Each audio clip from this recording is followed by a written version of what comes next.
What's up, YouTube? Dervador Weldor here, coming at you with another video. Today, well, this week has been pretty slow. It's been one of them weeks. I think the bad economy is finally catching up and people aren't really wanting to do much. So I decided I'm going to take my downtime and turn it into uptime. So here we have what appears to be a pile of just junk, right? And I know I talked about using old steel in the past.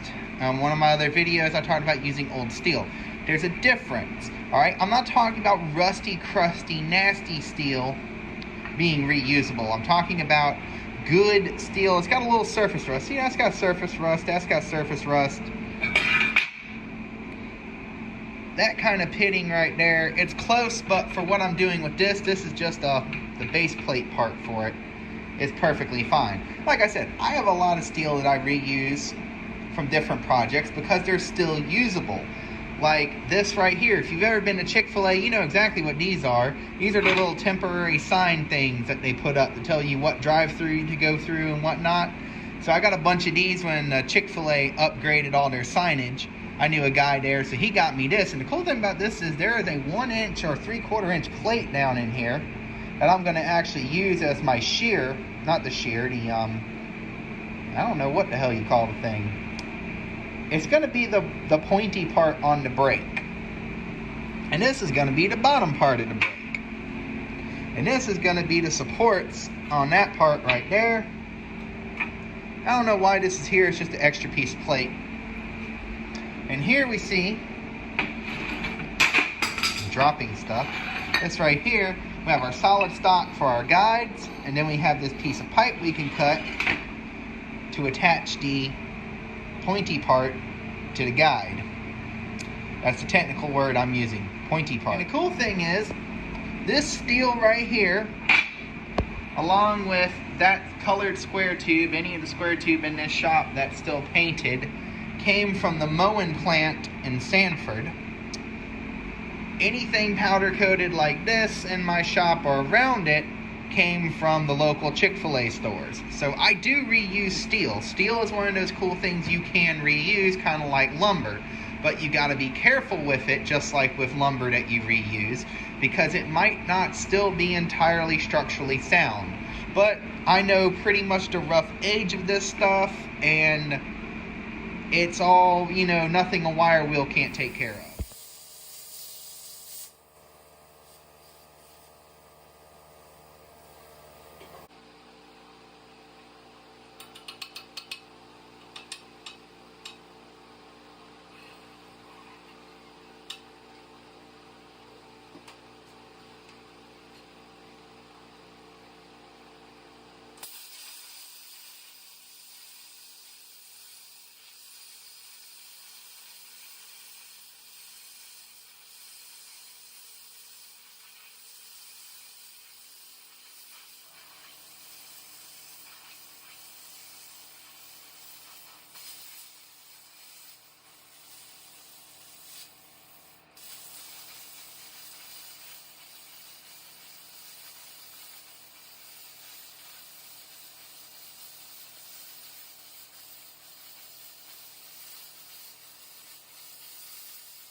And now we can see the design here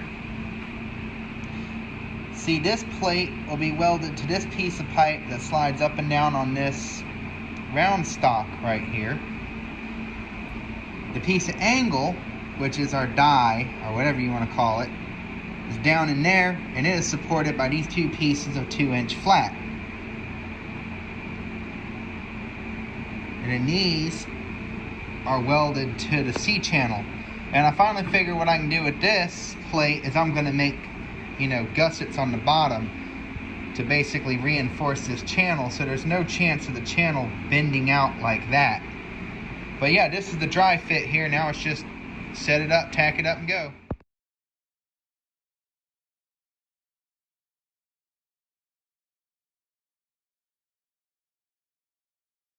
So here is the finished product. Sorry it don't have as many steps and details. I get in a roll and I kind of just get so hyper focused on that one thing I completely forgot. I was like, oh yeah, I'm making a video. So I'm gonna set this thing up, test bend a few pieces here. Yeah, to be 100% fair, I've never built one this style before. And I'm kind of just going off of a few pictures I saw on the internet. I didn't do as much research as I probably should have. So here we go.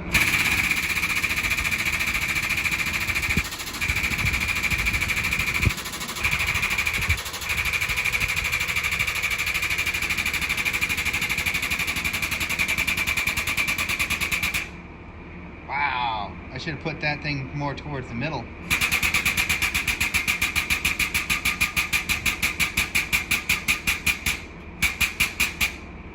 Whoa, I think it'll actually overbend 90.